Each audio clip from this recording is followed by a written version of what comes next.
How to screen record on Windows 11. Hello everybody and welcome back to our channel. So let's get started without any further ado. For that, in the search bar, go ahead and search for snipping tool. Once you search for it, go ahead and open it. Now inside here, you can see that camera icon is selected. You want to go ahead and select the video icon and just like so, tap on new. From here, you want to go ahead and select which part of the screen you would like to screen record. If you like the whole screen, go ahead and select the whole screen just like so.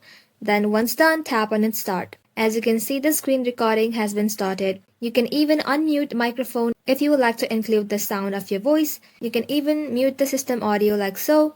Once done, simply tap on this red icon. And as you can see that we have our screen recorded video right over here. And that is simply how you can screen record in Windows 11.